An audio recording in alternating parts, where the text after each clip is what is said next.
अध्यक्ष महोदय, मी आदरणीय राज्यपाल राधाकृष्णनजी यांचं जे अभिभाषण आहे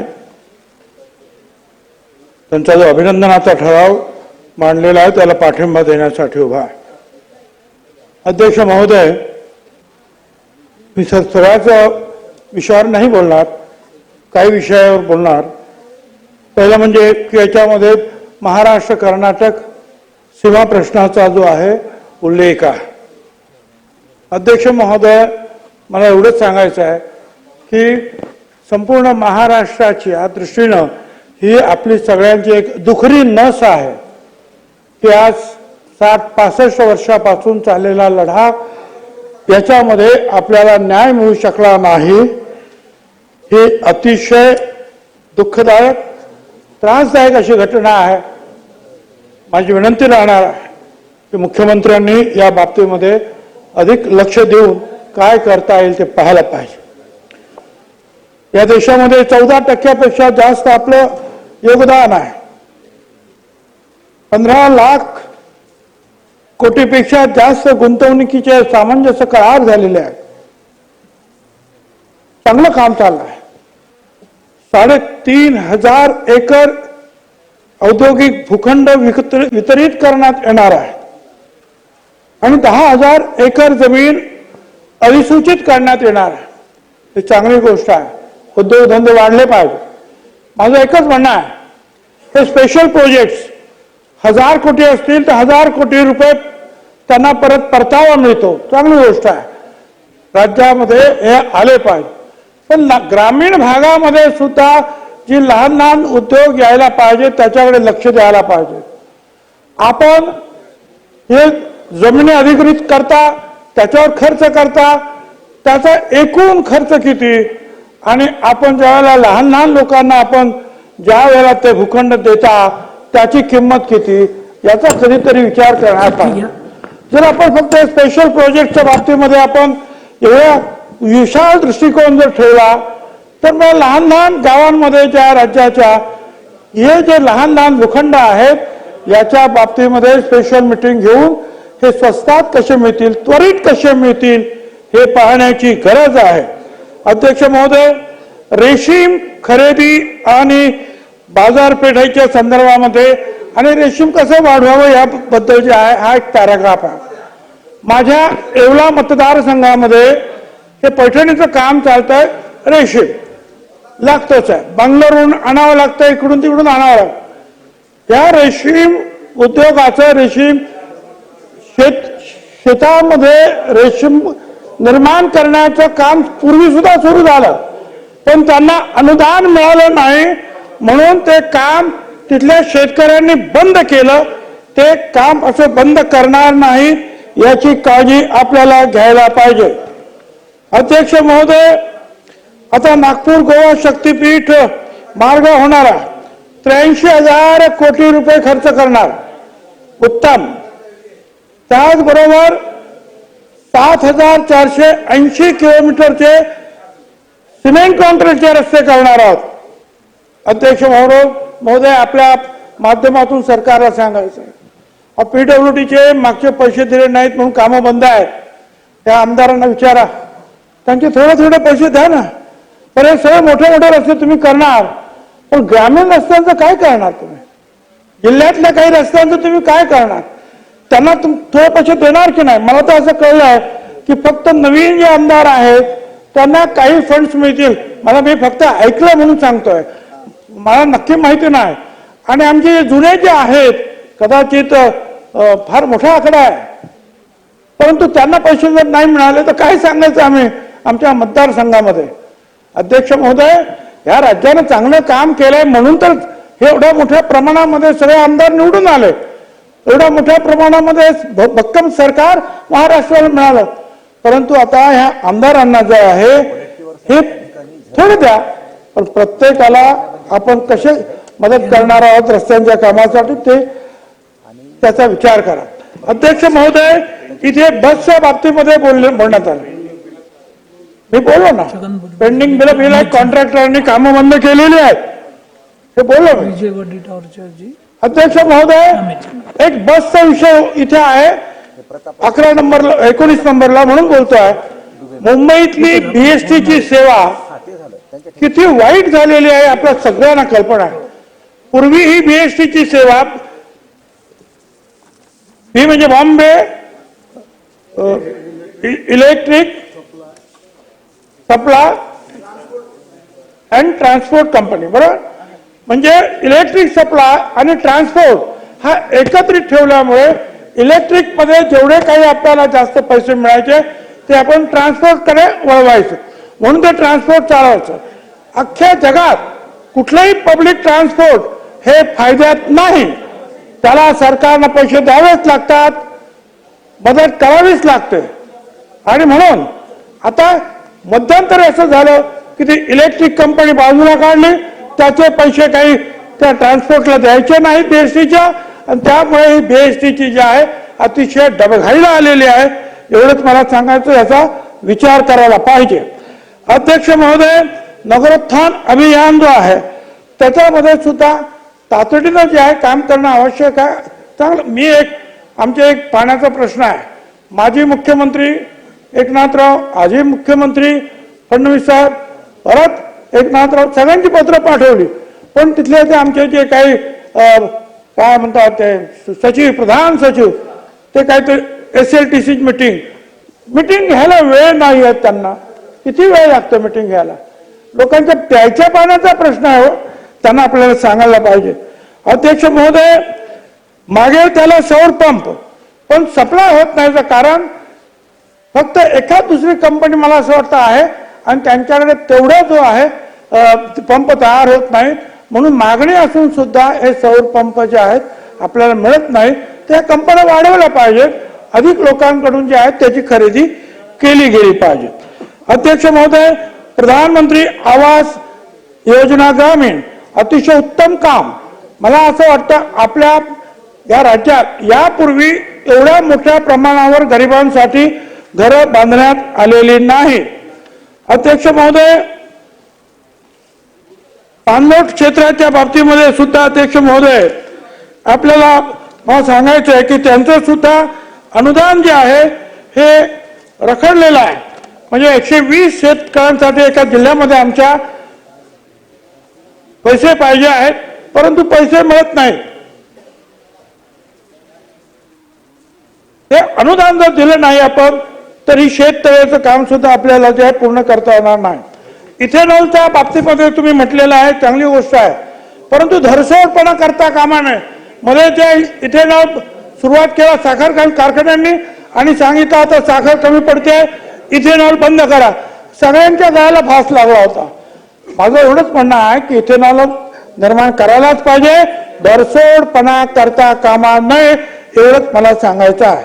अध्यक्ष महोदय, याचबरोबर 35 मध्ये शेतकऱ्यांच्या बाबतीत म्हटलं, कांद्यांचा आमचा या कांद्याचा भाव आमचा पूर्णपणे घसरलेला आहे. मी मुख्यमंत्र्यांना सांगितलेलं आहे की बाबा हे जे काही त्याच्यावरचं जे आहे निर्यात शुल्क जे आहे हे माफ जर केलं तर आमचा हा प्रश्न जो आहे हा सुटू शकतो. त्याच्यामध्ये त्यांनी लक्ष द्यावं अशी माझी विनंती आहे. अध्यक्ष महोदय, चांगली गोष्ट आहे की अंगणवाडीमध्ये त्या मुलांना छत्रपती शिवाजी महाराजांचं चरित्र योगदान शिक्षण द्यायचं आहे, अतिशय उत्तम. पण त्याचबरोबर सगळे महापुरुष, मग महात्मा फुले, सावित्रीबाई फुले, शाहू महाराज, डॉक्टर बाबासाहेब आंबेडकर, अहिल्याबाई होळकर, बिरसा मुंडा असतील, असे सुद्धा थोडं तरी माहिती हे आमच्या मुलांना लहानपणापासून आपण दिली तरी मला असं वाटतं अधिक ते योग्य होणार आहे. आता इथे नाशिकमध्ये जे कालपासून जो आहे हा प्रकल्प चांगला प्रकल्प आहे, लवकर तयार करा. पण सिंहस्थाच्या कामामध्ये सुद्धा मुख्यमंत्र्यांनी लक्ष घातलेलं आहे, चांगली गोष्ट आहे आणि उत्तम प्रकारे ते काम पूर्ण करावं. अध्यक्ष महोदय, अशी अतिशय चांगली कामं जे आहेत केलेलं आहे. संविधानाच्या बाबतीमध्ये एक पॅराग्राफ आहे, घर घर संविधान. अध्यक्ष महोदय, आपण संविधान याच्यावर चर्चा सुद्धा इथे करणार आहोत, ही चांगली गोष्ट आहे. त्याचबरोबर या मराठी भाषेला आपण अभिजात भाषेचा दर्जा मिळाला म्हणून आपण आनंदित आहोत. आनंद आपण प्रदर्शित करतो, उत्तम आहे. परंतु त्याच आणि ते अतिशय योग्य आहेत. भारत सरकारचं सुद्धा मी अभिनंदन करतो. परंतु यासाठी प्राध्यापक रंगनाथ पठारे यांच्या अध्यक्षतेखालील कमिटीने फार चांगलं काम केलं. त्याचे हरी नरके आणि इतर अनेक लोक चांगले होते. चक्रधर स्वामींचा जो आहे लीळा चरित्र ते सुद्धा आपण ही भाषा जुनी कशी आहे, प्राचीन आहे हे दाखवण्यासाठी उपयोग केला.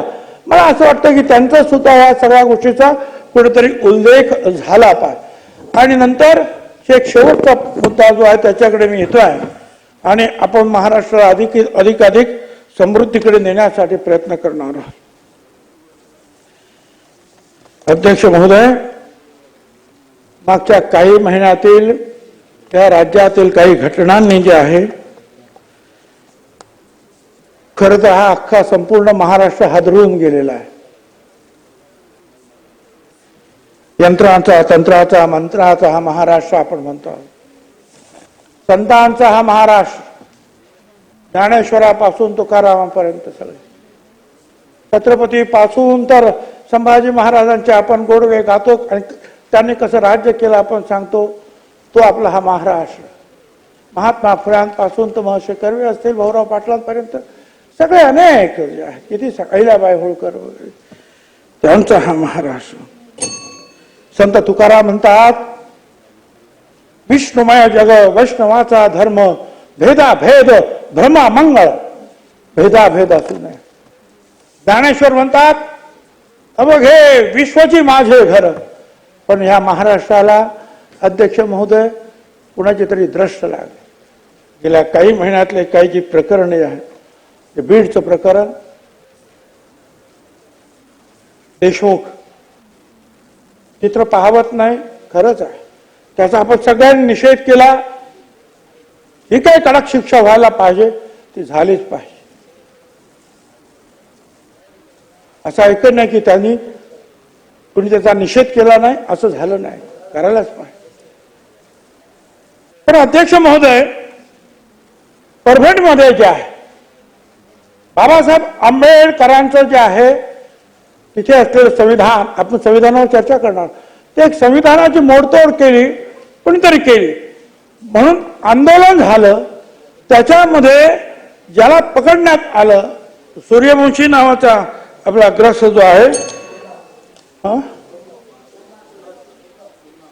सोमनाथ सूर्यवंशी, त्याला पोलीस कस्टडीमध्ये तो मृत्यू पावला. त्याची आपण चौकशी करणार नाही का? आणि मला आश्चर्य तेव्हा वाटलं की ज्या वेळेला बीडच्या प्रकरणामध्ये आवाज उठवणारे आपली सगळी माणसं म्हणतात की जाऊ द्या, त्या प्रकरणामध्ये त्यांना आपण दुर्लक्ष करायला पाहिजे, माफ करायला पाहिजे. का? ती माणसं नाहीत, तो मागासवर्गीय आहे म्हणून, दलित समाजाचा आहे म्हणून, माणूस आहे ना, संविधान सगळ्यांसारखी सारखं आहे ना. महाराष्ट्र माझा महाराष्ट्र नाही. मग दलित समाजाचा जर कुणाला जर अत्याचार झाला असेल तर आपण त्याच्यावर कारवाई नाही करणार. अध्यक्ष महोदय, पुढची गोष्ट, लातूरला असंच काहीतरी मुला मुलींचं प्रेम प्रकरण असेल. माऊली सोट नावाचा एक धनगर समाजाचा मुलगा, अध्यक्ष महोदय, त्याची नखं काढण्यात आली, मृत्यू झाला. आपण कोणी बोलणार नाही, मागासवर्गीयाचा आहे, दलित समाजाचा म्हणून. अध्यक्ष महोदय, महाराष्ट्रात चाललंय कुठे? अध्यक्ष महोदय, अध्यक्ष महोदय, आणखीन एक प्रकरण परवाच्या दिवशी आणखी जालनामध्ये, अध्यक्ष महोदय, हा कैलास बोराडे, हा अण्णा भोकरदांचा, तो असं म्हणतात की तो शिवमंदिरात गेला. तू का गेला म्हणून कोण म्हणतात त्याची जमिनीवरून काय होतं, काही असेल. अरे शिवमंदिर, धनगराचा तो माणूस, प्रत्यक्ष अहिल्याबाई होळकर शिवपिंड हातात घेऊन आपण दाखवतो आहोत. त्या अहिल्याबाई होळकरांनी अख्ख्या देशामध्ये सगळीकडे घाट बांधले, मंदिरं बांधली. त्या समाजाचा, धनगर समाजाचा माणूस, त्याला ज्या पद्धतीनं अध्यक्ष महोदय, आपण मी पाहिला चित्रपट, माझ्याबरोबर संपूर्ण कुटुंब होतं, पाहू शकलो नाही. अनेक लोक जे आहेत आमचे रडत सगळे बाहेर पडले. अध्यक्ष अक्षित त्याप्रमाणेच कोळशे पेटवून, कोळशाची धग, त्याच्यामध्ये पलिते आणि त्या पळीत्यांनी जे आहे अध्यक्ष महोदय, ह्या बोराडे काय याला एवढे चटके दिले, त्याचे मांस महाराज त्याच्या गुदद्वारामध्ये त्या गरमची सळई जी आहेत ती घुसवण्यात आली. धनगराचा माणूस आहे, आपण बोलायचं नाही. कोण करणार याचा निषेध? कुठे चाललो आम्ही? अध्यक्ष महोदय, हे सगळे फोटो पहा, सगळे फोटो पहा अध्यक्ष महोदय. हे सगळे मी अध्यक्ष महोदयांना कळवलं, मी मुख्यमंत्र्यांना कळवलं. मला पोलिसांना दोष द्यायचा नाही, मला सरकारला दोष द्यायचा नाही. मला फक्त एवढंच म्हणायचं की महाराष्ट्र कुठे चालला हा फक्त त्या पोलिसांचा प्रश्न नाही, सरकारचा नाही. सगळ्यात त्या महाराष्ट्रातील सर्व समाजाचं, सर्व जनतेचं हे सार्वभौम सभागृह आहे. अध्यक्ष महोदय, सभागृहाच्या अध्यक्षाचा आपल्या सगळ्यांचा हा प्रश्न आहे. या महाराष्ट्रामध्ये एवढं तौर्य कुठून आलाय? काय याच्या पाठीमागे कुठल्या शक्ती आहे? याचा कधी विचार करणार आहात की नाही? आम्ही एकमेकावर आरोप करणार आहोत, आम्ही प्रश्नाची उत्तर देणार, बस निघून जाणार. आमचं एवढंच काम आहे. संपूर्ण महाराष्ट्राचा गोर गरीब प्रत्येक जण ह्या सभागृहाकडे डोळे लावून पाहतो की आम्हाला पण न्याय मिळेल. पण प्रश्न न्यायाचा तोही नंतर पाहू. पोलीस नंतर काय करतील, कोर्ट नंतर काय करतील नंतर, पण हे का होतं हे आपण थांबवणार नाही. अध्यक्ष महोदय, माझी विनंती आहे, या सभागृहाचे जे अध्यक्ष आहेत त्यांनी पुढाकार घ्यावा. त्या समाजातील जे प्रमुख जे आहेत, काही नेते असतील, सर्व पक्षाचे नेते असतील, अध्यक्ष महोदय, काही पत्रकार असतील, काही लेखक असतील, काही विद्वान मंडळी असतील, यांना बोलवा, सगळ्यांनी एकत्र बसा. अध्यक्ष महोदय, हा राजकारणाचा विषय नाही, हा एकमेकावर टीका करण्याचा विषय नाही. हा विषय या महाराष्ट्रातलं क्रौर्य जे आहे कशा अर्थीनं आपण थांबवणार आहोत, हे का निर्माण झालं, कधीपासून निर्माण झालं, कुठल्या भागामध्ये हे विषय वाढीला लागले. अध्यक्ष महोदय, आपण औरंगजेबाचा निषेध केला, करायलाच पाहिजे का ज्या पद्धतीनं त्यांनी त्या गरम सळ्यांनी जे आहे महाराजांचे, संभाजी महाराजांचे डोळे फोडले, अंगावर चटके दिले. पण हा औरंगजेबपणा या महाराष्ट्रात परत कसा काय आला? पण हा एकच माणूस असेल का? कोळसे जमवणारे, ते कोळसे पेटवणारे, त्या माणसाला मारणारे, त्याला पालतो पाडणारे, त्याला परत चटके देणारे किती लोक असतील ते सगळे बघत बसले. ही जी प्रवृत्ती जी आहे ही महाराष्ट्राची संस्कृती नाही अध्यक्ष महोदय. म्हणून माझी विनंती आहे, केवळ सरकार, केवळ पोलीस, केवळ SP यांना दोष देऊन नाही चालणार. महाराष्ट्रातली आपली ही संस्कृती संतांची भूमी आहे, त्याला पुन्हा एकदा ज्या विकास तर करायलाच पाहिजे. अमर्त्य सेन यांनी सुद्धा सांगितलं त्या विकासाला मानवी चेहरा पाहिजे. पण तो माणूस आज जर जनावरासारखा मारला जात असेल तर विकास कोणासाठी करायचा आहे? आणि म्हणून अध्यक्ष महोदय, माझी आपल्याला विनंती आहे, प्रत्यक्ष अध्यक्ष महोदयाने याच्यामध्ये लक्ष घातलं पाहिजे. या राज्यातील काही ज्येष्ठ श्रेष्ठ नेत्यांना, काही वर्तमानपत्रातील काय असतील उत्तम विचार करणारे, त्यांना आता आपलं जे आहे साहित्य संमेलन झालं, अतिशय ताराबाई त्या काय सुंदर बोललं. टाइम संपला आहे. मागची खूप ओरड होते. 25 मिनिटं झाले, थोडक्यात पॉइंटेड घ्या ना. काय झालं? आपले 25 मिनिटं झालेले आहेत.